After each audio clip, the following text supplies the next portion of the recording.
careerwheel.com यानी website पर ही। Google की नई पॉलिसी है इस तरह की।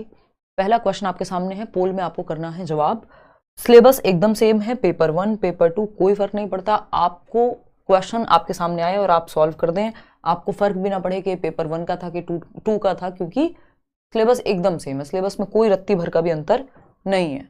एक क्वेश्चन आप सॉल्व कीजिए और समझते हैं कहानी क्या है। आज हम 20 क्वेश्चंस करने वाले हैं, है ना, जिसमें पेपर 1 2 दोनों ही मिक्स रहेंगे। ठीक है, फटाफट से जवाब देंगे पोल में, है ना। 1 2 3 4 लिखा हुआ है आज। अगर हम बात करें यहाँ क्वेश्चन नंबर 1 की, तो इसने पूछा है नीचे दिया गया अधिगम कार्य शिक्षार्थियों को भिन्न भिन्न समूहों में करने के लिए दिया गया है। यानी ये एक टास्क है जो लर्नर्स को ग्रुप में, समूह में करने के लिए दिया गया है। पता लगाएं कि शब्द संपदा के अधिगम की, यानी वोकैबुलरी लर्निंग की जब ये बात हो रही है, शब्द संपदा मतलब वोकैबुलरी बिल्डिंग एक्सरसाइज है एक। मैं हिंदी और इंग्लिश दोनों में लेके चलती हूँ और इसलिए सभी को फायदा होगा जो लोग हिंदी और इंग्लिश दोनों पेडागोजी सेलेक्ट करते हैं, है ना, क्योंकि एग्जैक्ट ट्रांसलेशन आपको क्वेश्चंस इंग्लिश में भी मिल जाएंगे। ठीक, तो शब्द संपदा के अधिगम की इस गतिविधि को किस रूप में जाना जाएगा? निम्नलिखित शब्दों में से संबंधित शब्द और वाक्यों का पता लगाएं। क्वेश्चन क्या है? बच्चों के लिए जो क्वेश्चन है वो है कि ये जो निम्नलिखित शब्द हैं 3, इनके बीच में क्या संबंध है और वाक्यों का कैसे, क्या वाक्य इससे बन सकता है, उसका पता लगाना है। हमसे क्या पूछा है? पेडागोजी टीचर से क्या पूछ रहे हैं? हमसे पूछ रहे हैं कि शब्द संपदा के अधिगम की इस गतिविधि को किस रूप में जाना जाएगा। यानी ये जो एक्टिविटी टीचर ने दी है इसको पेडागोजिकल वे में क्या कहेंगे? तो पहला है समूह शब्दावली, समूह शब्दावली, यानी समूह बनाए हुए हैं उसकी शब्दावली। शब्द जाल है ये, यानी कोई पजल है वर्ड्स का। थीम आधारित शब्दावली है या फिर शब्द समूह है। ये बात हमें पता होनी चाहिए। ये आज से नहीं, ये बहुत पहले से रिपीटेड क्वेश्चन है। अगर देखा जाए, बस तरीका पूछने का बदल दिया है।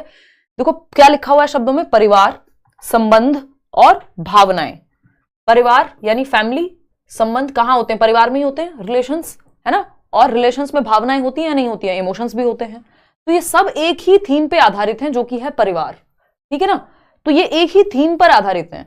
थीम आधारित शब्दावली इसको कहते हैं। यानी थर्ड ऑप्शन, जो कि आप लोग 48% लोग सही जवाब दे भी रहे हैं। इसको इस तरह से भी पूछ लिया जाता था। कई बार क्या करते थे, क्वेश्चन दे देते थे, मान लीजिए स्कूल या विद्यालय कह देंगे हिंदी में, विद्यालय, शामपट यानी ब्लैक बोर्ड। हिंदी और इंग्लिश दोनों में इस टॉपिक से क्वेश्चन, क्योंकि सिलेबस दोनों ही लैंग्वेज का, दोनों ही पेपर का सेम है। ठीक, लैंग्वेज के लिए स्कूल, शामपट और कुछ, मान लीजिए आपको खेल का मैदान ऐसा दे दिया कुछ, या फिर शिक्षक लिख दिया। ये सब क्या है, किससे जुड़े हुए हैं? स्कूल के ही थीम से जुड़े हुए हैं ना। तो बच्चे का जो उस थीम के अराउंड शब्द भंडार है वो विकसित हो जाएगा। इसको थीम आधारित शब्दावली कहते हैं कि एक थीम के अराउंड जितने भी शब्द हो सकते हैं उनको बच्चा कनेक्ट करना सीखेगा और उसका शब्द भंडार बेहतर होगा। थीम आधारित शब्दावली कहते हैं इसको। तो ये जो पेडागोजिकल अप्रोच है वो है थीम आधारित शब्दावली की। चलिए आगे बढ़ते हैं। क्वेश्चन नंबर 2 करेंगे और आप जवाब देंगे पोल में। क्वेश्चन नंबर 2 क्या कहता है भाई? निम्नलिखित में से कौन सा प्राथमिक स्तर पर पुस्तकालय के प्रयोग के बारे में, यानी अब यहाँ पे प्राथमिक लिखा हो, कुछ और लिखा हो, कोई फर्क नहीं पड़ता यहाँ, क्योंकि ज्यादातर क्वेश्चंस आपके ऐसे सॉल्व हो जाते हैं। रेयर केस के कोई क्वेश्चन होते हैं जिसमें आपको ये देखना भी हो कि ये पेपर 1 में आया था कि पेपर 2 में, है ना। तो निम्नलिखित में से कौन सा प्राथमिक स्तर पर पुस्तकालय के प्रयोग के बारे में सही नहीं है? यानी पुस्तकालय मतलब लाइब्रेरी के, यूज ऑफ लाइब्रेरी के बारे में सही नहीं है। पुस्तकालय एक भंडार गृह के रूप में नहीं देखा जाना चाहिए, बल्कि, यानी हम इसको एक कोई स्टोरेज रूम की तरह नहीं देखें कि स्टोर रूम है जहां पे किताबें हमने स्टोर की हुई हैं, बल्कि कैसे देखें? पहला ऑप्शन है, और क्या लिखा हुआ ऊपर कि सही नहीं है। एक तो सही नहीं है, नहीं लिखा है तो वैसे ही ध्यान से, और दूसरा कि एक भंडार गृह के रूप में ना देखा जाए, इसको एक स्टोरेज रूम के रूप में या स्टोर रूम के रूप में ना देखा जाए। पहला ऑप्शन है, अध्यापक और दूसरे वयस्क भी पुस्तकालयों में आदर्श पठन व्यवहार प्रदर्शित कर सकते हैं। आदर्श पठन क्या होता है? आइडियल टीचिंग कहेंगे इसको एक तरह से, या मॉडल टीचिंग कह देते हैं इंग्लिश में। मॉडल रीडिंग कि टीचर प्रॉपर सुर लय ताल के साथ पढ़ के दिखाए। अध्यापक या कोई और अडल्ट लाइब्रेरियन या कोई भी हो सकता है, ये आदर्श पठन व्यवहार प्रदर्शित कर सकते हैं लाइब्रेरी में, इसमें कोई दिक्कत नहीं, कर सकते हैं। बच्चे को भी एक सिटिंग कॉर्नर टाइप का बन जाएगा, ठीक है। पुस्तकालय में हमें नेगेटिव चाहिए। पुस्तकालय में पाठ्य पुस्तकों का सस्वर पठन सर्वाधिक उपयुक्त रूप से हो सकता है। यानी जो लाइब्रेरी है सिर्फ वही जो टेक्स्ट बुक्स हैं आपकी यानी पाठ्य पुस्तक हैं, उनका लाउड रीडिंग या जिसको हम स्वर पठन कहते हैं, सुर लय ताल के साथ जो पूरा पठन है, चाहे कोई कविता है तो उसको गाकर पूरी उसकी जो राइम है रिदम के साथ, है ना, सुर लय ताल का प्रयोग करके उसका उपयुक्त सबसे बेहतर ये काम सिर्फ पुस्तकालय में होगा। क्यों? बच्चे गार्डन में भी कर सकते हैं, बच्चे घर पे भी कर सकते हैं, क्लासरूम में भी ये काम किया जा सकता है कि टीचर रिसाइट कर रही हो या एक कविता का वाचन कर रही हो, स्वर पठन करा रही हो। जरूरी थोड़ी सिर्फ लाइब्रेरी में ही होगा ये काम या पुस्तकालय में ही होगा। तो ये ऑप्शन हमें गलत लग रहा है, फिर भी हमें बाकी के दोनों ऑप्शंस पढ़ने पड़ेंगे क्योंकि इससे भी गलत कुछ हो सकता है। थर्ड ऑप्शन है शिक्षार्थियों को बाल साहित्य की विविध प्रकार की विधाओं को देखने के मौके मिलने चाहिए। यानी बाल साहित्य जिसको हम कहते हैं चिल्ड्रंस लिटरेचर, है ना, बचपन में पढ़ते थे ना, तो अगर हम देखें बाल साहित्य की विविध प्रकार की विधाओं को देखने के मौके मिलने चाहिए कि भाई कोई कहानी है, कोई कविता है या कोई नाटक है, तो ये अलग अलग विधाएं हैं, ठीक है, इसमें कोई दिक्कत नहीं है, वो इस तरह की अलग अलग किताबें हो सकती हैं लाइब्रेरी में। पुस्तकों के साथ संलग्नता के सक्रिय परिवेश के रूप में देखा जाना चाहिए कि बच्चे एक्टिव रहेंगे, ऐसा एनवायरनमेंट मिल गया है लाइब्रेरी, सही बात है। लेकिन गलत क्या है? गलत है सेकेंड ऑप्शन, और जो गलत है वही सही है क्योंकि पूछा ही गलत था। तो B option is the right answer, या 2 सेकेंड जो ऑप्शन है वो आपका गलत है और यही सही है क्योंकि पूछा ही गलत है। क्वेश्चन नंबर 3 देखिएगा, साक्षरता अर्जित करने के लिए किसमें निपुणता यानी मास्टरी का होना जरूरी है? साक्षरता मतलब लिटरेसी, कि बच्चा पढ़ना सीख जाए, लिटरेट बन जाए। इसको अर्जित करने के लिए बच्चे में निपुणता किसको लेकर के होनी चाहिए, यानी मास्टरी, किस चीज पे उसकी पकड़ होनी चाहिए एक बच्चे की। पहला ऑप्शन है डिकोडिंग और भाषा अवबोधन। डिकोडिंग क्या है? आप डिकोड कर पा रहे हैं तभी ये पढ़ पा रहे हैं, है ना। साक्षरता का मतलब लिटरेसी होता है, या आपने इसको डिकोड किया अपने ब्रेन में कि स साथ में आ का डंडा, फिर क्षत्रिय वाला, फिर र लिखा हुआ है, त फिर आ की मात्रा, तो साक्षरता है ये आपने अपने ब्रेन में डिकोड किया है। डिकोडिंग और भाषा अवबोधन। अवबोधन क्या है कि साक्षरता का मतलब क्या है, यानी लैंग्वेज कॉम्प्रीहेंशन। बात तो पॉजिटिव लग रही है, फिर भी देखेंगे। कह रहे हैं मास्टरी किसकी? सटीकता और ध्वन्यात्मक बोध। यानी आप अगर साक्षरता यानी पढ़ना सीखना चाह रहे हैं, साक्षर होना चाह रहे हैं कि पढ़ के समझ पाए आप, इसके लिए सटीकता और ध्वन्यात्मक बोध। तो ऐसा जरूरी नहीं है कि आपका प्रोनाउंसिएशन एग्जैक्ट होगा, उच्चारण एकदम सही होगा तभी आप पढ़ के समझ पाएंगे। कई लोगों का उच्चारण भाई अपने क्षेत्रीय प्रभाव के कारण अलग हो सकता है, या एक्यूरेट ना हो या मानक ना हो, ये हो सकता है। जैसे अगर कोई बिहार से है तो वो सड़क को सड़क बोल सकता है, ये क्या हुआ? ध्वन्यात्मक बोध में गड़बड़ हो सकती है, लेकिन सटीक तो है। ऐसा थोड़ी सड़क को वो हवाई जहाज समझ रहा होगा, सड़क पढ़ के समझ तो सड़क ही रहा होगा, बेशक ध्वन्यात्मक बोध डिफरेंट है। तो यहां पे लिटरेसी में ऐसा नहीं है कि ध्वन्यात्मक बोध एकदम एक्यूरेट ही चाहिए, नहीं। ध्वन्यात्मक जागरूकता और प्रवाह, यानी फोनोलॉजिकल अवेयरनेस जिसको हम कहते हैं, कि आप ध्वनि, ये ध व और ये न पे छोटी की मात्रा बनेगी तो इसको ध्वनि कहेंगे। ये ध्वन्यात्मक जागरूकता है कि एक अक्षर से दूसरा एक अक्षर मिलकर के कैसी साउंड क्रिएट करेगा। ठीक है भाई, ये भी सुनने में, लेकिन ये रीडिंग के बारे में है सिर्फ। यहां पे हम साक्षरता की बात कर रहे हैं कि आप पढ़ के समझ भी पाएं। दृश्य यानी साइट शब्दावली और प्रतिमानों की पहचान। साइट शब्दावली क्या होती है? साइट वर्ड्स इंग्लिश में भी कहते हैं, जिनको आप देखते ही पहचान लेते हैं। जैसे चाहिए, अब ये चाहिए एक साइट वर्ड है जिसका मतलब आप एक बार एक नजर में पहचान लेंगे, है ना। अगर लिखा हुआ है में घर, तो इनका मतलब आप एक नजर पढ़ते ही पहचान लेते हैं। इनको इसलिए साइट वर्ड या दृश्य सामग्री कहा जाता है क्योंकि एक नजर में, एक दृश्य में ही आप इनका मतलब समझ जाते हैं। ठीक, तो ये भी सही नहीं है। सबसे बेहतर है डिकोडिंग और भाषा अवबोधन। अगर आपको साक्षरता अर्जित करनी है, आपको लिटरेसी अर्जित करनी है, यानी आप पढ़ के समझ पाए, तो एक तो आपको चाहिए डिकोडिंग, कि जो लिखा हुआ है वो आप पढ़ के डिकोड कर पा रहे हैं कि इसको ऐसे पढ़ा जाएगा। या और दूसरी चीज क्या है? भाषा अवबोधन, जिसको लैंग्वेज कॉम्प्रीहेंशन कहते हैं, कि पढ़ के आप समझ भी पाए कि ये कहना क्या चाहता है क्वेश्चन। एक तो डिकोडिंग के साक्षरता लिखा हुआ है, ये आप पढ़ पाए डिकोडिंग करने की वजह से। और इस साक्षरता का मतलब या इस क्वेश्चन का मतलब, एक तो आपने क्वेश्चन पढ़ने में जो चीज लगाई वो है डिकोडिंग। भाषा अवबोधन क्या है?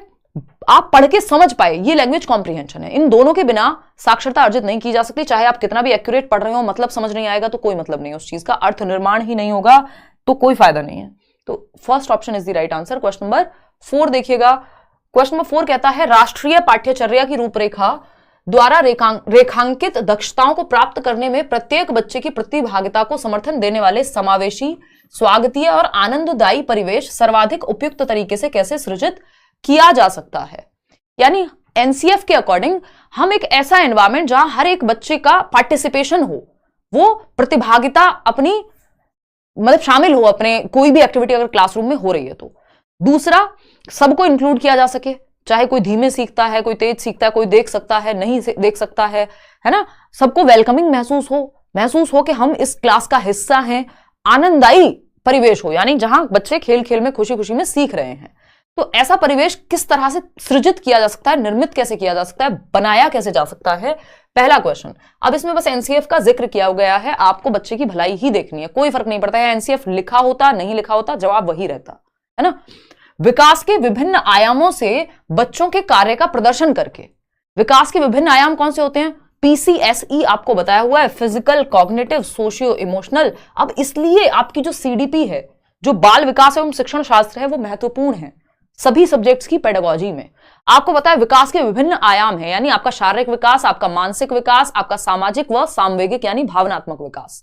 तो बच्चे के विकास के सभी आयामों को यदि हम जोड़ करके ऐसे काम करने को देंगे उनमें जिसमें सारे आयाम जुड़ पा रहे हैं, जैसे जब वो कविता का वाचन कर रहे हैं एक तरह से, या कविता को सुर लय ताल के साथ गा रहे हैं मान लो, तो फिजिकल एक्टिविटी भी हो रही है ना, एक मछली पानी में गई है ना छपैक, तो वो क्या है, मतलब फिजिकल एक्टिविटी भी कर रहे हैं, तो शरीर भी उनका इन्वॉल्व है, शारीरिक विकास भी, फिर उनको वो एंजॉय भी कर रहे हैं तो उनके इमोशंस भी इन्वॉल्व हैं, ग्रुप में कविता को एक साथ पढ़ रहे हैं या गा रहे हैं तो सामाजिक विकास भी इन्वॉल्व है और मानसिक विकास भी इन्वॉल्व है, क्योंकि वो भाषा भी सीख रहे हैं। तो ये सभी पहलू विकास के एक साथ इंक्लूड हो गए, और यही एनसीएफ भी चाहता है या कोई भी डॉक्यूमेंट चाहेगा, ठीक है ना। रंगीन आकर्षक परिवेश के लिए कक्षा कक्ष की सजावट करके, देखो सजावट कितनी भी कर लो, यदि बच्चा इंक्लूडेड या उसको मजा नहीं आएगा क्लासरूम में, वो सिर्फ सजावट से नहीं आएगा, उसको पार्टिसिपेटेड फील करके आएगा, यानी प्रतिभागिता, कि उसको लगे कि मैं भी क्लास का हिस्सा हूं, ठीक है ना। तो ये बात उतनी बेहतर नहीं है, सबसे ज्यादा एक्टिव बच्चा, सबसे ज्यादा सक्रिय जिस ऑप्शन में हो वही ऑप्शन बेस्ट है, जो हमें अभी तक पहला लग रहा है, बाकी ये तीनों चेक करेंगे, है ना। क्लियर है बात, क्लियर है। देखते हैं, तपती हुई धूप में बाह्य गतिविधियों को न करके और आंतरिक गतिविधियों का आयोजन करके, यानी धूप में या गर्मी के मौसम में आप आउटडोर एक्टिविटीज मत कराइए, क्या कराइए, इंडोर एक्टिविटीज कराइए। तो ये कोई सेंस नहीं बना रहा कि मतलब इंडोर हो एक्टिविटी चाहे आउटडोर हो, बच्चे को तो हमें आनंद की प्राप्ति हो, उसको वेलकमिंग लगे, स्वागतीय लगे, समावेशन लगे कि मैं भी क्लास में मैटर करता हूं या पार्टिसिपेट कर रहा हूं मैं भी, तो ये तो गड़बड़ है। मुख्यतः शिक्षार्थी के अच्छे स्वास्थ्य और खुशहाली पर ध्यान केंद्रित करना। देखिए, अच्छे स्वास्थ्य और खुशहाली में सिर्फ दो प्रकार के विकास आए हैं, विकास के प्रकार, एक शारीरिक विकास क्योंकि स्वास्थ्य अच्छा है, और दूसरा आपका खुशहाली में इमोशनल डेवलपमेंट आ गया, हद से ज्यादा आपका मन करे तो हम कह देंगे चलो भाई मानसिक विकास भी आ गया होगा अच्छे स्वास्थ्य में, बट सामाजिक विकास तो रह ही गया। तो विकास के सभी पहलू पहले ऑप्शन में जब आ गए थे, तो उससे अच्छा, इससे अच्छा ऑप्शन जब हमारे पास ये है जहां बच्चा सबसे ज्यादा एक्टिव होगा, भाई जब आप विकास के सभी आयामों से बच्चों के कार्य का प्रदर्शन करेंगे तो क्या होगा, वो अपने आप खुश भी महसूस करेगा, है ना। क्लियर है बात। तो इसलिए फोर्थ की वो बात बन नहीं पा रही, वो उतना इंक्लूड नहीं कर पा रहा है या उतना एक्टिव नहीं है बच्चा जितना फर्स्ट में है। क्वेश्चन नंबर 5, देखो हमें वो ऑप्शन बेस्ट जो सबसे बेस्ट हो या फिर बाकियों को अपने अंदर समाहित करता हो, जो यहां पे पहला ऑप्शन अपने आप कर रहा था। तो दो ही चीजें, जहां बच्चा सबसे ज्यादा एक्टिव है और दूसरा बाकी ऑप्शंस को भी अपने अंदर समाहित कर ले एक्टिव होते हुए। क्वेश्चन नंबर 5 देखिएगा, ये कहता है कौन सा उपागम या विधि शिक्षार्थी की जीवन की वास्तविक परिस्थितियों में भाषा प्रयोग के मुख्य लक्ष्य से संबंधित है। शिक्षार्थी की जीवन की वास्तविक परिस्थितियों में यानी रियल लाइफ में भाषा प्रयोग यानी लैंग्वेज का यूज उसकी रियल लाइफ में कहां पे सबसे ज्यादा आएगा, कौन सी भाषा के मेथड में आएगा, ये सब मैंने कराए हुए हैं। अगर प्रीवियसली आप पुराने वीडियोस देखेंगे तो इवन हिंदी की इस बार की मैराथन भी देखेंगे। प्रत्यक्ष विधि यानी डायरेक्ट मेथड में रियल लाइफ में वो यूज करता है डायरेक्ट मेथड को, या फिर श्रव्य भाषिक विधि, प्राकृतिक उपागम या संप्रेषणात्मक उपागम। फर्स्ट ऑप्शन 42% लोग दे रहे हैं जवाब में, जो कि एकदम गलत है ना। बहुत बढ़िया, प्रत्यक्ष विधि कह रहे हैं, शिखा भी प्रत्यक्ष कह रही है, ये कह रहे हैं बहुत सारे लोग। चलिए समझते हैं, कौन सा उपागम यानी विधि या मेथड शिक्षार्थी की जीवन की वास्तविक परिस्थितियों में भाषा प्रयोग के मुख्य लक्ष्य से संबंधित है। वास्तविक परिस्थितियों में आपको पता है डायरेक्ट मेथड या प्रत्यक्ष विधि जो है ये कोई वास्तविक जीवन की परिस्थितियों में भाषा प्रयोग से बहुत ज्यादा संबंधित ना होकर के ये आपके जो टारगेट लैंग्वेज है, जो लक्ष्य भाषा है, जो स्कूल में जिस मीडियम में मान लो पढ़ाया जा रहा है उसी मीडियम में आपको वही भाषा यूज करनी पड़ेगी। यानी इंग्लिश मीडियम स्कूल यदि है तो बच्चा सिर्फ इंग्लिश में बात करेगा, ये है प्रत्यक्ष विधि, ठीक है ना। ये वास्तविक परिस्थितियों में भाषा प्रयोग के मुख्य लक्ष्य से संबंधित नहीं है, मजबूरी है एक तरह की। यहां मातृभाषा का प्रयोग वर्जित है, यानी मदर टंग का यूज नहीं करेगा बच्चा, है ना।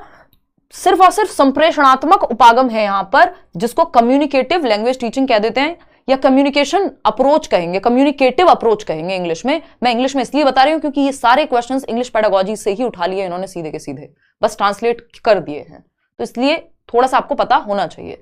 तो अगर हम यहां देखें तो एक सिंपल सी बात है कि संप्रेषणात्मक उपागम यानी संप्रेषण करके, संप्रेषण कहां होगा, कम्युनिकेशन कहां होती है, रियल लाइफ में, तो वास्तविक जीवन में, यानी बच्चा जब बातचीत कर रहा है, चाहे वो सब्जी लेने गया हो, चाहे वो कहीं भी, वो रियल जेन्युइन कन्वर्सेशन है वहां पे, यानी संप्रेषण है, बातचीत है जो वास्तविक जीवन में हो रही है। प्रत्यक्ष विधि में जरूरी नहीं है कोई वास्तविक जीवन के ही सारे हिस्से हो, ये सिर्फ स्कूल तक सीमित है अगर देखा जाए तो, कि आप पढ़ा रहे हैं उसी माध्यम में जिस माध्यम में आपको भाषा सिखानी है जो भी, ठीक है ना। श्रव्य भाषिक विधि का यहां बनता ही नहीं है, क्योंकि ऑडियो लिंगुअल मेथड है कि आपने कुछ टर्म्स, इसको आरबी मेथड भी कह देते हैं, कि आपने कुछ टर्म्स याद कर लिए किसी दूसरी भाषा के और उनसे ही आप अपना काम चला रहे हैं, यस सर नो सर करके।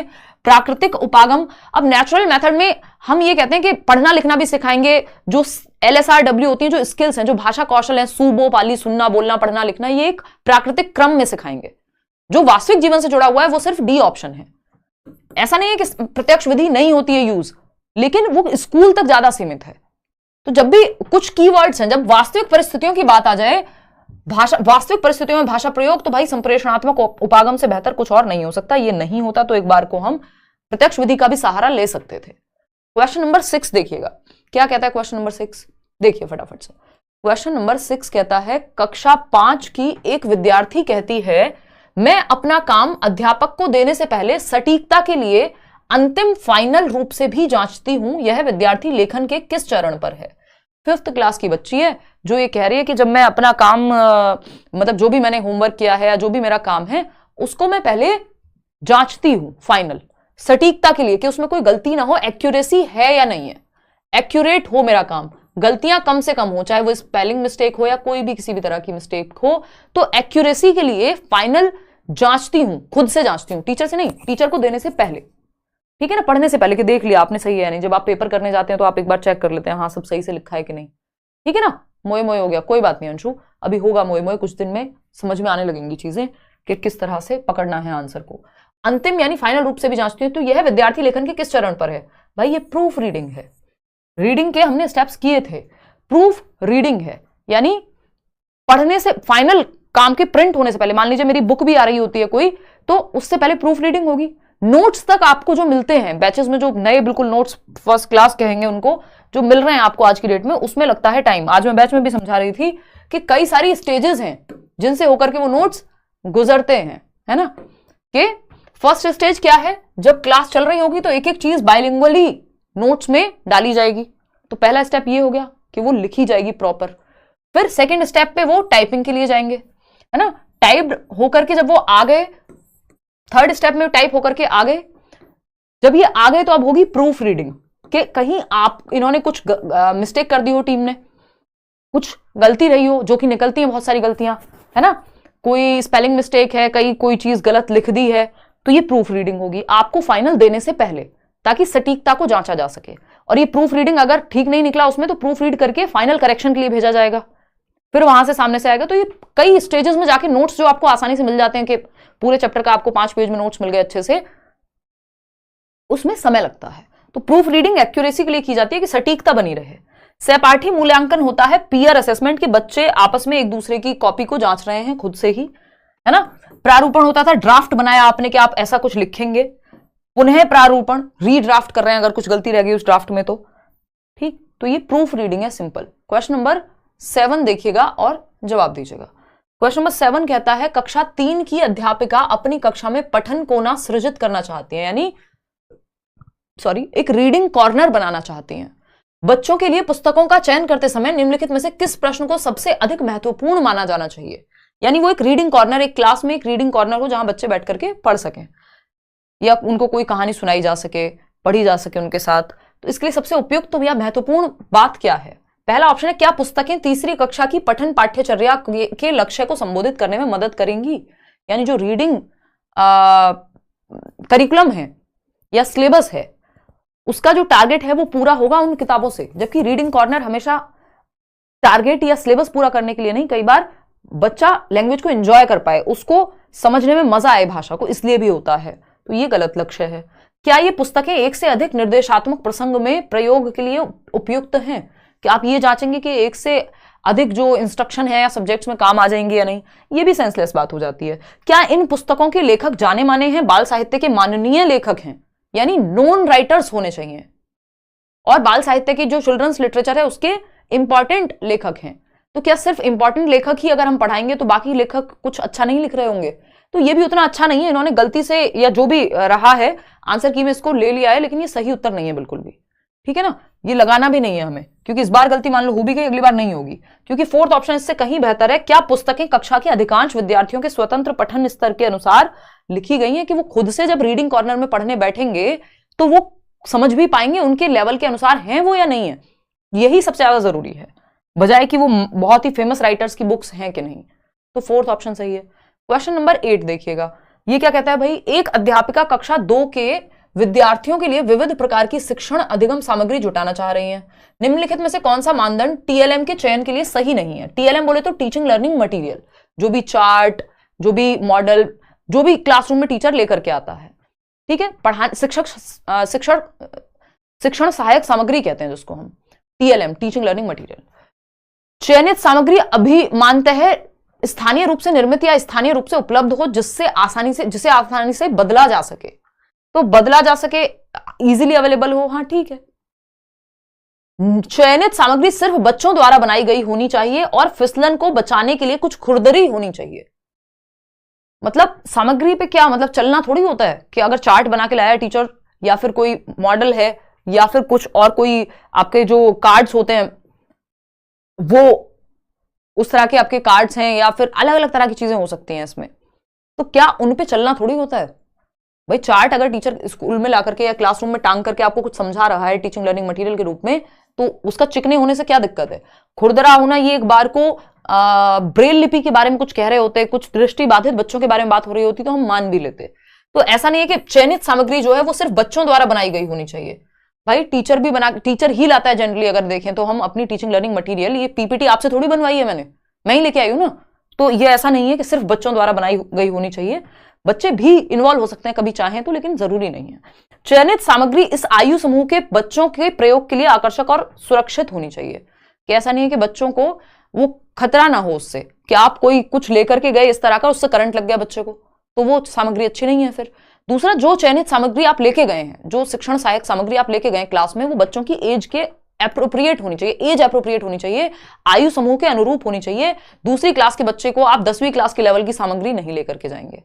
फिर आता है फोर्थ ऑप्शन, चयनित सामग्री ऐसी होनी चाहिए जो बच्चों को जिज्ञासा के साथ खोजबीन और प्रयोग करने में भी पर्याप्त अवसर दे। जैसे कोई गेम हो सकता है लैंग्वेज को लेकर के। तो ये बाकी बातें सही है, लेकिन ये जो सेकंड ऑप्शन है वो गलत है कि सिर्फ बच्चों से ही बनवाओ और खुरदरी बनवाओ, ऐसी कोई शर्त नहीं होनी चाहिए। क्वेश्चन नंबर 9 देखिएगा, ये कहता है कक्षा 3 की अध्यापिका ने अपने शिक्षार्थियों से कहा,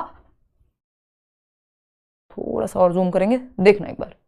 कक्षा 3 की अध्यापिका ने अपने, पढ़ के एक बार आप पोल में जवाब दे दो। हाँ देखना, तो कक्षा 3 की अध्यापिका है, यानी क्लास 3 की टीचर हैं, अपने शिक्षार्थियों से कहा कि वे अपने सहपाठियों से सकना शब्द के प्रयोग की योग्यता से संबंधित 5 प्रश्न पूछें, जैसे कि क्या तुम तैर सकते हो, सकना है ना, क्या तुम खा सकते हो, यानी 5 शब्द पूछने जिसमें सकना वर्ड यूज हुआ हो, है ना। गतिविधि का यह प्रकार किस लिए है, ये इस तरह की एक्टिविटी क्यों कराई जा रही है, सिंपल क्वेश्चन ये है। फटाफट से बताओ आप लोग पोल में जवाब दे करके। थर्ड ऑप्शन कह रहे हैं कितने लोग, 35% लोग। स्वच्छंद बोलना, निष्क्रिय यानी इंडिपेंडेंटली बोल पाए ताकि बच्चे, निष्क्रिय श्रवण यानी पैसिव लिसनिंग है, तो बच्चे तो एक्टिव हैं इसमें, पैसिव कहाँ है। और खुद से स्वतंत्र रूप से बोल पाए, सिर्फ बोलना है इसमें, या वो सेंटेंस भी बना पाए, तो ये भी गलत हो जाएगा। मौखिक प्रवाह अभ्यास, यानी वो बोल पाए, प्रवाह का अभ्यास हो पाए, जो राइमिंग वर्ड्स हैं उस तरह के शब्द वो और बना पाए, उस तरह के वाक्य वो और बना पाए। सकना से क्या तुम तैर सकते हो, क्या तुम खा सकते हो, क्या तुम जा सकते हो, तो ये जो मौखिक प्रवाह है उनका, यानी जो उनकी ये फ्लुएंसी है बोलने में, वो क्रिएट हो पाए, ओरल फ्लुएंसी का अभ्यास हो पाए, उनको उस तरह के शब्द, वो उनका जो उच्चारण है वो भी क्लियर होगा उस चीज से, और नया शब्द भंडार भी वो बना पाएंगे, नए वाक्य वो निर्माण कर पाएंगे अगर मैं कहूं तो। तो नियंत्रित मौखिक अभ्यास नहीं है, ये प्रवाह वाला अभ्यास है जिसमें एक रिदम बने। ऐसा नहीं है सिर्फ कंट्रोल करने की कोशिश हो रही है यहां पे। क्लियर है? आगे बढ़े, क्वेश्चन नंबर 10 देखिएगा। क्वेश्चन नंबर 10 देखिए और जवाब दीजिए फटाफट से, जल्दी से जवाब दो।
ओहो, इतनी देर से, हाँ समझ गया यार, वो बंद रह गया। कोई नहीं, देखो एक बार इससे पहले वाला क्वेश्चन देख लेते हैं। पूरा क्वेश्चन निकल गया है ना, रामायण खत्म हो गई, पूछा जा रहा है सीता जी कौन थी। देखो एक बार क्वेश्चन नंबर 10 एक बार फिर से देख लेते हैं। साक्षरता, शिक्षण, उपागम, अक्षर और ध्वनि के बीच में संबंध की जब भी बात होगी वो फोनोलॉजिकल अवेयरनेस को दर्शाएगा, ध्वनि विज्ञान निर्देश को दर्शाएगा कि क और ख मिलके कुछ नहीं बनेगा, क और र मिलकर के कर बन जाएगा, घ और र मिलकर के जो ये साथ में आए तो ये घर बना।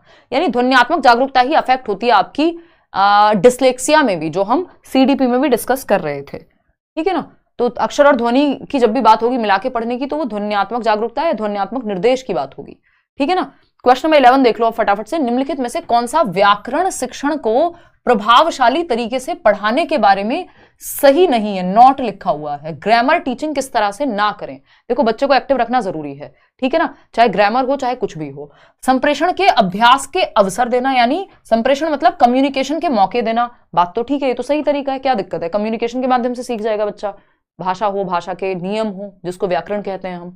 व्याकरण को उसके नियम कंठस्थ करके सीखना, तो ये सबसे खराब तरीका है। जहां बच्चा रोट लर्निंग या रटंत विद्या चलंत नहीं, तो जहां भी वो रट रहा हो बच्चा यहां निष्क्रिय है।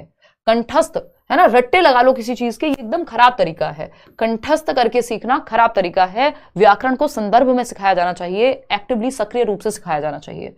वास्तविक संप्रेषण प्रस्तुत करना, यानी रियल कम्युनिकेशन वास्तविक परिस्थितियों में, बिल्कुल सही है। उसके माध्यम से बच्चा सीख जाएगा कि जब वो बात कर रहा है कि अच्छा ये मेरी फ्रेंड है, मान लो नैना नाम है मेरी फ्रेंड का, तो ये जो नाम है, ये जो नैना है, संज्ञा है, ये वो बातचीत में भी सीख सकता है व्याकरण।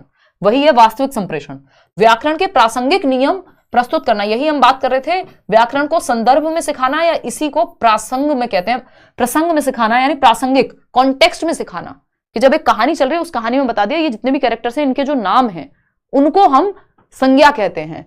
ये कैरेक्टर जब मान लीजिए सीमा है जो दिल्ली जा रही है किसी एक चैप्टर में हिंदी के, तो आप बता सकते हैं जाना एक क्रिया है, तो संदर्भ में सिखा दिया आपने व्याकरण के नियमों को। लेकिन कंठस्थ करवा के रट्टे लगवा के सिखाना एकदम गलत तरीका है व्याकरण क्या कुछ भी पढ़ाने का। क्वेश्चन नंबर 12, नियम नहीं रटवाने हैं। क्वेश्चन नंबर 12 देखिएगा एक बार। निम्नलिखित में से कौन सा सिद्धांत बुनियादी चरण पर पाठ्यपुस्तक अभिकल्पना का नहीं है। यानी आप जब टेक्स्ट बुक निर्मित कर रहे हैं एक तरह से बुनियादी चरण, फाउंडेशनल, पता है ना, FPMS जो न्यू एजुकेशन पॉलिसी है, नेशनल एजुकेशन पॉलिसी, 4 स्टेजेस हैं उसमें। पहले 10+2 होता था, है ना, कि 10 साल का सेकेंडरी और फिर 2 साल का सीनियर सेकेंडरी। अभी क्या है, 5+3+3+4, है ना। तो ये जो फाउंडेशनल स्टेज है जिसमें आपका आंगनवाड़ी भी है और आपका क्लास 1 और 2 भी है, शुरुआत के फाउंडेशनल जो 3 ईयर भी है और क्लास 1 और 2 भी है। तो ये जो बुनियादी चरण है, यहां पे पाठ्य पुस्तक अभिकल्पना के बारे में क्या सही नहीं है। पहला ऑप्शन है मूर्त सिद्धांत, तकनीकी सिद्धांत, पाठ्यचर्या सिद्धांत या प्रस्तुतिकरण सिद्धांत। ये थोड़ा सा फैक्चुअल क्वेश्चन है और इसमें गलतियां हो भी काफी रही हैं, ठीक है ना। देखिएगा, प्रस्तुतिकरण सिद्धांत जरूरी है कि आपकी प्रस्तुति रोचक होनी चाहिए, अच्छी किताबें आकर्षक दिखनी चाहिए बुनियादी स्तर पे, क्योंकि बच्चा छोटा है ना। तो ये बात तो सही है। फिर आता है पाठ्यचर्या सिद्धांत, यानी पाठ्यचर्या का जो निर्माण है वो ऐसा हो कि वो बच्चे की एज के एप्रोप्रिएट हो, उसमें चीजों को समझा जा सके। ये भी जरूरी है कि पाठ्यचर्या का निर्माण ही होना चाहिए बच्चे के उम्र के मुताबिक, उसकी रुचियों के मुताबिक। तकनीकी सिद्धांत, क्या नई टेक्निक्स हैं जिनके बेसिस पे करिकुलम डिजाइन किया जाए, उसको प्लान किया जाए, किताबें बनाई जाएं, एक्टिविटीज डिजाइन की जाएं। ये तीनों ही महत्वपूर्ण हैं, लेकिन मूर्त सिद्धांत यहां सबसे कमजोर पड़ जाता है, क्योंकि ये जरूरी नहीं है कि मूर्त, अगर आप प्याजे की थियरी पढ़ेंगे तो लॉजिक के समय पे हम कहीं यूज करते हैं, ये थोड़ा सा और बड़ी एज में इसको यूज किया जा सकता है मूर्त सिद्धांत को, क्योंकि बाकी चीजें जो प्रस्तुतिकरण एंड ऑल है उसका ध्यान रखा गया है, पिक्चर्स एंड ऑल का, उसमें जितनी मूर्तता की जरूरत है वो ऑलरेडी वहां आ गई है। अलग से मूर्त सिद्धांत उतना जरूरी यहां मुख्य नहीं रह जाता, ठीक है ना। तो पहला ऑप्शन सही है यहां। ऐसा थोड़ी ऊंट के बारे में पढ़ा रहे हो तो उसको लेके आओगे, पिक्चर में प्रस्तुतिकरण कर दोगे। क्वेश्चन नंबर 13 देखिएगा। क्वेश्चन नंबर 13 देखेंगे, बुनियादी चरण की अवस्था वाले बच्चे अधिगम में तब कहीं अधिक संलग्न होते हैं जब, बुनियादी चरण मतलब बच्चा वही छोटा है ना। देखो एक बार, कितने साल का होगा, 7 साल तक की बात होगी इसमें कहीं, है ना। तो वह अपने कॉपी में अक्षरों की बार बार ट्रेसिंग करता है या बार बार लिखता है। ये बहुत अच्छा काम है, इसमें तो रट्टाफिकेशन है। मुख्य केंद्र सिर्फ सूक्ष्म गत्यात्मक कौशलों के विकास पर होता है, यानी बच्चे की सिर्फ फाइन मोटर स्किल्स, यानी वो लिखना पढ़ना सीख जाए, इसी पे फोकस है। क्यों भाई, उसका दिमाग भी विकसित हो, उसके इमोशंस भी विकसित हो, है ना, वो एंजॉय भी करे लर्निंग को। वे अध्यापक के पीछे पीछे शिशु गीत गाते हैं, तो ये भी रट्टाफिकेशन ही है कि बस छोटे बच्चे क्या है, गीत गाएंगे अध्यापक के पीछे। वे सभी इंद्रियों का प्रयोग करते हैं और अपने हाथों का सक्रिय प्रयोग करते हैं। ये बात सबसे ज्यादा सही है। ये बात मैं बहुत सालों से कहती हूँ कि जहां बच्चे के ज्यादा से ज्यादा सेंसेस, जितने ज्यादा सेंसेस इन्वॉल्व आप कर सकें उतना बढ़िया आप पढ़ा देंगे। यानी जब आपने एक चार्ट दिखा दिया तो उसके आंखें, यानी हमारे 5 सेंसेस है ना, देखना, सुनना, टच, फील, टेस्ट, है ना। तो आपने जितने ज्यादा सेंसेस इन्वॉल्व कर लिए कि बच्चा कुछ देख भी रहा है, वो सुन भी रहा है, कोई एक्टिविटी भी कर रहा है ना, कुछ टच फील भी कर रहा है, तो जितनी ज्यादा इंद्रियां प्रयोग में आएंगी उतना वो सक्रिय महसूस करेगा। तो ये सबसे ज्यादा बेहतर ऑप्शन हो गया यहाँ पे। बच्चा जहां सबसे ज्यादा एक्टिव, यानी सबसे ज्यादा सक्रिय, और एक्टिव कहां होगा, जहां उसकी इंद्रियां ज्यादा इन्वॉल्व होंगी। क्वेश्चन नंबर 14 देखिएगा। ये क्या कहता है भाई, निम्नलिखित वाक्य के संदर्भ में कौन सा कथन सही नहीं है। एक तो सारे ही क्वेश्चन में नहीं लगा दिया है, अगर कोई जल्दबाजी में पढ़ेगा तो उसका तो नंबर गया, है ना। बच्चों द्वारा शिशु गीत अलापना किसके तरीके हैं, यानी वो जो बाल गीत नहीं होते हैं, नन्ना मुन्ना क्या हूं, राही हूं, देश का सिपाही हूं, है ना, ये सब क्या है, शिशु गीत ही है एक तरह से। तो इनको गाने के बारे में या इनके उच्चारण के बारे में कौन सी बात सही नहीं है। उच्चारण का अभ्यास करने के, ये उच्चारण का अभ्यास कराते हैं जब हम शिशु गीत गाना सिखा रहे हैं बच्चे को, या वो गाता है। अभिव्यक्ति का संवर्धन और वाक्यों की लय के, शब्दावली को समृद्ध करने के, शब्द और वाक्य संरचना को कंठस्थ करने के। फटाफट से बताओ, अब गड़बड़ यहां हो गई क्योंकि इन्होंने गलत शब्द का प्रयोग कर लिया। 4th ऑप्शन कह रहे हैं कई लोग, देखना एक बार फिर से ध्यान से देखो इसको, देखते हैं देखो एक बार। बच्चों द्वारा शिशु गीत अलापना किसके तरीके हैं, उच्चारण का अभ्यास करने के, ठीक है, उच्चारण का अभ्यास हो जाएगा। अभिव्यक्ति का संवर्धन और वाक्यों की लय के, या फिर शब्दावली को समृद्ध करने के तरीके हैं, या शब्द और वाक्य संरचना को कंठस्थ करने के तरीके हैं। बताइएगा। बिल्कुल, कि शब्द और वाक्य संरचना को कंठस्थ करने के तरीके हैं। देखो इसमें से ये हटा देते हैं, उच्चारण का अभ्यास करना ठीक है, शब्दावली को समृद्ध भी किया जाएगा इसके माध्यम से, अभिव्यक्ति का संवर्धन और वाक्यों की लय के, ये भी हो जाएगा कुछ हद तक। बट अगर हम देखें शब्द और वाक्य संरचना को कंठस्थ करने की, ये भी गलत नहीं है, इसका आंसर सेकंड ही है, अभिव्यक्ति का संवर्धन और वाक्यों की लय के। शब्द और वाक्य संरचना को कंठस्थ करने के। इसको एक बार ऑफिशियली भी चेक करेंगे, है ना, इसको एक बार ऑफिशियली भी चेक करेंगे। फोर्थ के साथ अभी हम जा रहे हैं, शब्द और वाक्य संरचना को कंठस्थ करने के, क्योंकि अगर ऐसा भी कहा जा रहा है तो गलत नहीं है, क्योंकि आप वो गीत आपके दिमाग में तो बैठ ही जाएगी उसकी जो संरचना है ना। इसमें थोड़ा सा कंफ्यूजन है, बहुत क्लोज है दोनों ही। कंठस्थ शब्द देखो, ये पॉजिटिव नेगेटिव वर्ड या टैग वर्ड या की वर्ड से जो लोग रट्टे लगाते हैं उसके बेसिस पे मत चलना कि कंठस्थ लिखा हुआ है तो गलत ही होगा। किस तरह से पूछा है क्वेश्चन उस पर डिपेंड करेगा। और इसमें शायद मुझे लग रहा है ई या कुछ तो इन्होंने टेढ़ा मेढ़ा दिया हुआ है आंसर की में भी, एक बार मैं चेक कर लूंगी। अभी हम फोर्थ के साथ जा रहे हैं, एक बार चेक कर लूंगी, जब नेक्स्ट हिंदी का सेशन होगा इसको इंक्लूड कर लेंगे। क्वेश्चन नंबर 15 देखना एक बार। क्वेश्चन नंबर 15 देखना, एक अध्यापक ने शिक्षार्थियों को अपने सहपाठियों से अपनी अभ्यास पुस्तिकाओं की अदला बदली कर जांचने के लिए कहा कि मान लो बच्चे हैं 5, ए बी सी और डी 4 बच्चे हैं, तो डी ने ए को अपनी नोटबुक दी चेक करने के लिए, बी ने सी को दी। आपस में बच्चे एक दूसरे की नोटबुक या पुस्तिकाओं को चेक कर रहे हैं। तो ये क्या है? संरचनाओं का नियंत्रित अभ्यास है, सहपाठी के काम की जांच के कौशल विकसित करना, विस्तृत पठन का अभ्यास कराना या नई शब्दावली। सिंपल है, ये पीयर असेसमेंट कहते हैं इसको, यानी सहपाठी के काम की जांच के कौशल विकसित करना कि बच्चे में पीयर असेसमेंट का गुण आएगा, जो 360 डिग्री असेसमेंट 360 डिग्री आकलन की बात करता है। जो नेशनल एजुकेशन पॉलिसी नई शिक्षा नीति है वो कहती है बच्चा खुद का आकलन खुद भी कर पाए, यानी सेल्फ असेसमेंट भी हो पाए, उसका टीचर भी उसका आकलन करे यानी स्वयं आकलन भी करे, शिक्षक भी आकलन करे, और पीयर असेसमेंट यानी सहपाठी भी आकलन कर पाए, तब जाकर के वो 360 डिग्री असेसमेंट बनेगा। तो ये बी ऑप्शन या सेकंड ऑप्शन यहां सही है। क्वेश्चन नंबर 16 देखिएगा, निम्नलिखित में से कौन सा संकेत भाषा के बारे में सही नहीं है, यानी कौन सा एक साइन है जो सही नहीं है लैंग्वेज के बारे में। संकेत भाषा समझते हैं, साइन लैंग्वेज जो हम मूक बधिर लोगों के लिए कई बार यूज करते हैं, जो बोल नहीं सकते या सुन नहीं सकते। तो साइन लैंग्वेज में आपने न्यूज भी देखा होगा, कभी डीडी नेशनल पे बचपन में आया करती थी, आपको याद हो तो। संकेत भाषा के बारे में सही नहीं है। क्या कह रहे हो? अब हम नए लोग हैं, हमने नहीं देखा डीडी नेशनल, है आपकी तरह बूमर नहीं है हम। देखो एक बार, तो संकेत भाषा के बारे में सही नहीं है, यानी साइन लैंग्वेज के बारे में। संकेत भाषा की व्याकरण नहीं होती, संकेत भाषा में व्याकरण होती है, ये बात सही है। संकेत भाषा के बहुत से प्रकार हैं, सही है। संकेत भाषा प्राकृतिक भाषा, नेचुरल लैंग्वेज है, बिल्कुल नेचुरल टाइप ऑफ लैंग्वेज है। ये गलत है कि संकेत भाषा की व्याकरण नहीं होती। व्याकरण वहां भी है, बस लिखित और मौखिक भाषा से थोड़ी सी भिन्न होती है।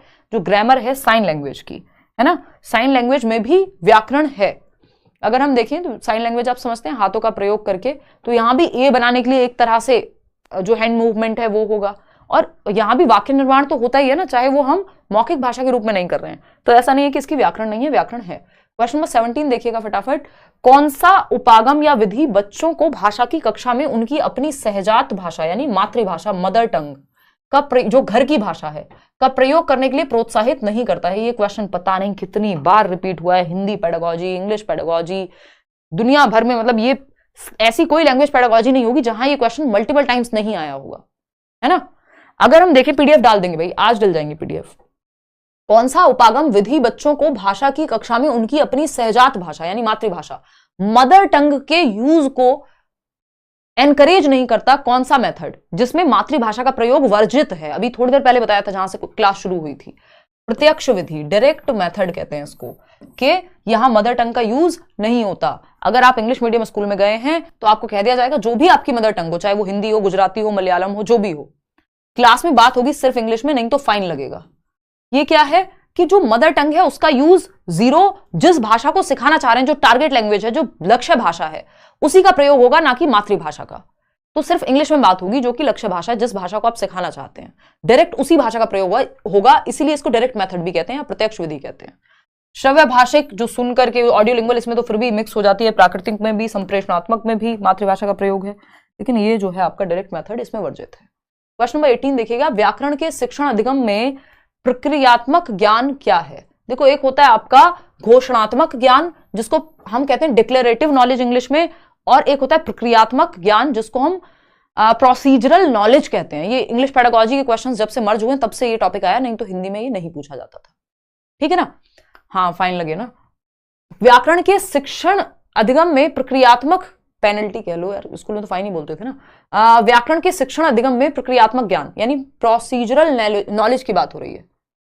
प्रोसीजर, स्टेप बाय स्टेप किसी चीज को करना। पहला है व्याकरणिक तत्वों के नियमों को जानना। देखो, जब जानना तत्वों को यानी एलिमेंट्स, यानी ये डेफिनेशन या ज्ञान को बढ़ाने की बात हो रही, तो वो डिक्लेरेटिव नॉलेज नहीं होती, वो डिक्लेरेटिव नॉलेज होती है यानी घोषणात्मक ज्ञान, जिसमें ज्ञान को बढ़ा रहे हैं आप। तत्व कैसे बने उसके बारे में जान रहे, किसी काम को करते कैसे हैं, वो है प्रक्रियात्मक ज्ञान, यानी उसकी प्रक्रिया का पता है आपको, तो ये घोषणात्मक हो गया। भाषा और उसकी संस्कृति को जानना, यूज नहीं कर रहे हैं, बोलना नहीं सीख रहे हैं, जान रहे हैं, तो ये भी घोषणात्मक ज्ञान है। यह है जानना कि व्याकरणिक प्रश्न तत्वों को कैसे किया जाए, how to do something, cycle कैसे चलाई जाती है, वो प्रोसीजरल नॉलेज है। साइकिल क्या है, वो डिक्लेरेटिव नॉलेज है, यानी घोषणात्मक ज्ञान है कि साइकिल क्या है, कैसी होती है, कैसे बनी होती है, साइकिल चलाते कैसे हैं, ये प्रक्रियात्मक ज्ञान है। ये प्रोसीजरल नॉलेज है, यह है जानना कि व्याकरणिक प्रश्न तत्वों को कैसे किया जाए, कैसे सॉल्व करेंगे आप क्वेश्चन को। व्याकरणिक तत्वों के बारे में ज्ञान, तो वो घोषणात्मक ज्ञान हो जाएगा फिर, तो थर्ड ऑप्शन ही सही है। सेकंड लास्ट क्वेश्चन आपके सामने आ गया है, क्वेश्चन नंबर 19। 20 क्वेश्चन हमें करने हैं। एक शिक्षार्थी किसी विशिष्ट जानकारी प्राप्त करने के लिए समाचार पत्र से समाचार पढ़ती है, इस पठन को क्या कहेंगे। ये क्वेश्चन भी बहुत बार अलग अलग तरीके से पूछा जा चुका है। क्वेश्चन सारे इंपॉर्टेंट है, ये मत सोचिएगा कि जो हमें समझ में आ रहा है वो इंपॉर्टेंट, जो हमें मुश्किल लग रहा है वो इंपॉर्टेंट नहीं है ना, ऐसा नहीं है। फटाफट बताइएगा।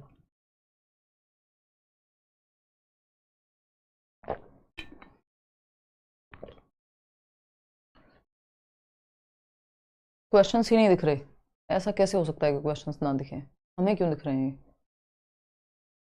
मतलब अगर मन नहीं है क्वेश्चन सॉल्व करने का तो सीधा मना कर दोगे कि दिख ही नहीं रहे हैं, ऐसे काम करोगे अब से? चलो फटाफट बताओ। क्वेश्चन नंबर 1 कह रहे हैं कई लोग, देखना एक बार, मतलब ऑप्शन नंबर 1 कि एक शिक्षार्थी किसी विशिष्ट जानकारी यानी स्पेसिफिक डिटेल, समाचार पत्र पढ़ रही हैं और देखना चाहती हैं कि ये वाली न्यूज कहां है मान लीजिए, या फिर वो क्या मैट्रिमोनियल साइट, वो सेक्शन आता है ना समाचार में, तो समाचार पत्र में वो गई ही हैं कहां देखने, मैट्रिमोनियल वाले पेज पे या स्पोर्ट्स पेज पे, है ना। तो विशिष्ट जानकारी चाहिए, कोई एक विशिष्ट जानकारी या विशिष्ट न्यूज या स्पेसिफिक डिटेल ढूंढ रही हैं, इसको हम कहते हैं स्कैनिंग। स्कैनिंग और स्किमिंग सुना है ना, तो ये स्कैनिंग है बारीकी से पठन, यानी आप गहनता से पठन कर रहे हैं कुछ पर्टिकुलर डिटेल के लिए। अध्ययन कौशल, समालोचनात्मक चिंतन, सरसरी तौर पर पढ़ना, तो स्किमिंग होता है। तो ये बारीकी से पठन के अंतर्गत आता है जब आप कोई स्पेसिफिक या विशिष्ट जानकारी ढूंढ रहे होते हैं। आज के लिए आखिरी सवाल है, इस तरह क्वेश्चन भी बहुत बार पूछे जा चुके हैं, पूछे जाते रहेंगे, आप फटाफट से इसका जवाब दीजिए। क्वेश्चन नंबर 20 देखिए, कक्षा 6 की शिक्षार्थी श्रेया अपने पिता के स्थानांतरण के कारण पंजाब के जालंधर से तमिलनाडु के मदुरई जाती है। ध्यान से पढ़ना, कक्षा 6 की बच्ची है श्रेया, अपने पिता के ट्रांसफर की वजह से, स्थानांतरण की वजह से पंजाब के जालंधर से, तो वो पंजाब से कहां जा रही हैं, पंजाब से जा रही हैं तमिलनाडु, TN लिख देते हैं, ठीक है। मदुरई गई, वह मातृभाषा के कारण पंजाबी जानती हैं, तो बच्ची की मातृभाषा क्या है, मदर टंग पंजाबी, पंजाब से गई है ना, और मातृभाषा मदर टंग है पंजाबी, ठीक है। और विद्यालय में द्वितीय भाषा के रूप में अंग्रेजी भी जानती हैं, यानी सेकंड लैंग्वेज के रूप में इंग्लिश भी पढ़ी है, ठीक है। उसने अपने पड़ोसियों की मदद से तमिल बोलना और पढ़ना सीख लिया है, उसके द्वारा जानी गई भाषाओं के संदर्भ में कौन सा कथन सही है। थर्ड ऑप्शन कई लोग कह रहे हैं, फटाफट से बताना। बहुत बढ़िया, कोई कह रहा है स्किमिंग वाले कौन थे, नॉट परचेज दिखा रहा है, व्हाट्सएप भी पे भी मैसेज किया है, कोई रिस्पॉन्स नहीं। मुझे मेल कर दो अगर ऐसा है कि आपने बैच लिया और बैच चलने में दिक्कत हो रही है कुछ। व्हाट्सएप पे वैसे ये क्वेरी रिजॉल्व हो जानी चाहिए। एक बार माय कोर्स सेक्शन में देखना, एक बार रिफ्रेश करके अपडेट करके माय कोर्स सेक्शन में दिखेगा, आपने अगर वेबसाइट से परचेज किया है तो ऐप में भी दिखता है कोर्स, बशर्ते आपके पास आईफोन ना हो, आईफोन में दिक्कत हो रही है ऐप चलने में, है ना, ठीक है नसीबा। चलिए, करियर विल ऐप की बात हो रही है, कहीं और तीसरी जगह मत पहुंच जाना, फटाफट बताओ। थर्ड ऑप्शन 63% लोग कह रहे हैं, देखते हैं थर्ड ऑप्शन क्या है। पंजाबी और तमिल भाषा अर्जन है और अंग्रेजी भाषा अधिगम के अंतर्गत आएगी। चलो ठीक है, अंग्रेजी भाषा अर्जन तो हो ही नहीं सकती क्योंकि ये तो सेकंड लैंग्वेज की तरह सीखिए, स्कूल में सीखिए, और तमिल व अंग्रेजी भाषा अधिगम के अंतर्गत आएगी। सभी तीन भाषाएं पंजाबी नहीं, तीनों कैसे आ जाएंगी, पंजाबी तो मदर टंग है, मातृभाषा है, अर्जित हुई है, वो तो अर्जित की है, बटोरी है अपने वातावरण से। अधिगम में क्या है, आप प्रॉपर लैंग्वेज को, उसका व्याकरण सीख रहे हैं, उसको डेली बेसिस पे उसको फॉर्मली सीख रहे हैं, जबकि यहां फॉर्मली नहीं सीखी। तमिल भाषा अर्जन और अंग्रेजी तथा पंजाबी भाषा अधिगम के अंतर्गत आएंगी, बिल्कुल भी नहीं, क्योंकि पंजाबी तो मदर टंग थी, तो सेंस ही नहीं बनता। कि पंजाबी को भी अर्जन के अंतर्गत लाएं। पंजाबी और तमिल अर्जन है। अब आप कहेंगे भाई अपने साथियों के माध्यम से, अपने पड़ोसियों के माध्यम से तमिल भाषा बोलना और पढ़ना सीख लिया है। देखो फॉर्मल सेटिंग में औपचारिक रूप से नहीं सीखा है। ये वैसा है कि आपने अपने घर में मदर टंग, अपनी मातृभाषा मान लीजिए हिंदी है, तो आपने आसपास से सुन के बोलना सीख लिया और थोड़ा बहुत लिखना सीख लिया, ऐसे ही बिना फॉर्मल सेटिंग में, बिना औपचारिक रूप से स्कूल जाए, कोई नियम कायदे बहुत ज्यादा अलग से जाने, तो ये अर्जन ही कहलाएगा। तो third option is the right answer. Punjabi तो मातृभाषा है और तमिल को भी अर्जित किया है, तो पंजाबी को तो अर्जित किया ही होगा। अर्जन क्या है? नेचुरल हो जाए, जो अधिगम है, जिसमें एफर्ट प्रैक्टिस लगे, जो स्कूल में हो एक तरह से फॉर्मल सेटिंग में, औपचारिक माहौल में, वो अंग्रेजी थी। तो थर्ड ऑप्शन सही है।